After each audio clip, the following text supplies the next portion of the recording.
Bienvenue dans ce module de formation sur la conduite agroécologique des cultures en Guadeloupe. Aujourd'hui, nous allons découvrir ensemble comment produire de la banane et de l'igname en respectant les principes de l'agroécologie, adaptés à notre contexte caribéen.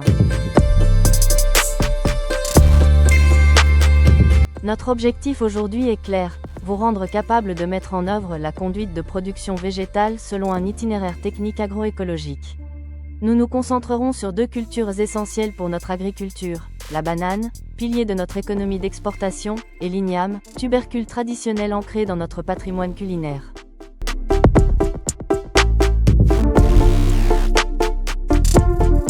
Qu'est-ce qu'un itinéraire technique en agroécologie? C'est l'ensemble des opérations culturales que nous appliquons sur une parcelle, mais en privilégiant les processus naturels. Au lieu de lutter contre la nature, nous travaillons avec elle. Biodiversité fonctionnelle, résilience des systèmes et réduction des intrants chimiques. Passons maintenant à notre première culture, la banane. Nous allons voir ensemble les 4 grandes étapes de sa conduite agroécologique, de la préparation de la parcelle jusqu'à la commercialisation. Tout commence par le choix de la parcelle. Un bon diagnostic est essentiel. Privilégiez un terrain bien drainé et profond, avec un pH entre 5,5 et 7. Ensuite, préparez le sol en douceur. Travail superficiel, apport de matière organique, et surtout, installez des couverts végétaux pour protéger votre sol de l'érosion.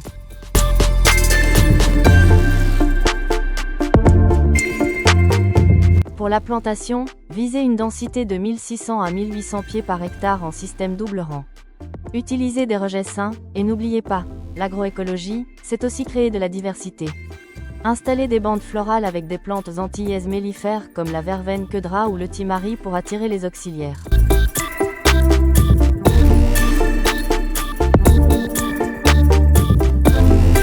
L'entretien de votre bananeraie repose sur 4 piliers.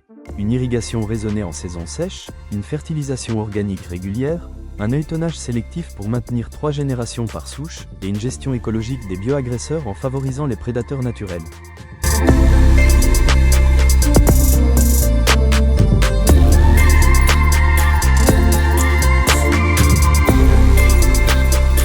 La récolte intervient quand le fruit atteint le calibre requis, généralement 9 à 12 mois après plantation.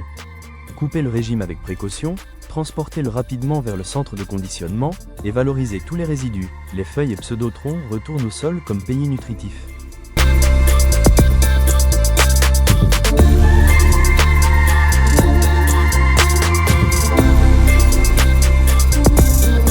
Passons maintenant à notre seconde culture, l'igname. Ce tubercule traditionnel demande une approche spécifique, que nous allons découvrir en 4 étapes.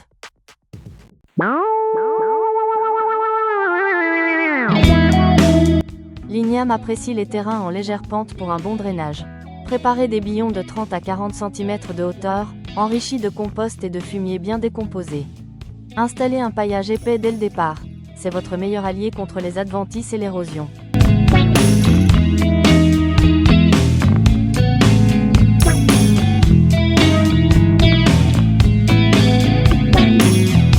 Plantez en début de saison des pluies, entre janvier et mars. Espacez vos plants d'1 mètre sur le rang et 1,5 m entre rangs. Installez immédiatement le tutorage. L'igname est une plante volubile qui a besoin de grimper. Et pensez aux associations. Pois d'Angole ou haricots grimpants enrichiront naturellement votre sol.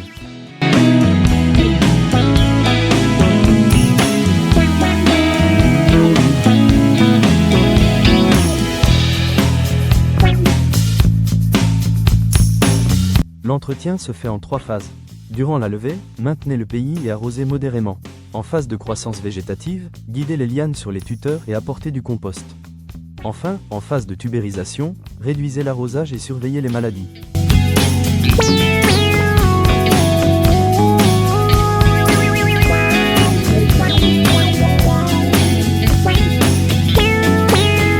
Récoltez quand les lianes jaunissent et se dessèchent, soit 7 à 10 mois après plantation. Soulevez délicatement les billons à la fourche bêche pour ne pas blesser les tubercules. Laissez-les ressuyer quelques heures au champ avant de les stocker dans un endroit frais et ventilé.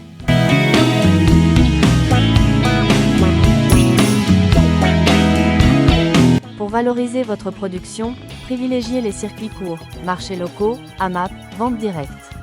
Vous pouvez aussi transformer une partie en chips ou farine. Et n'oubliez pas de conserver vos meilleurs tubercules comme semences pour la prochaine saison.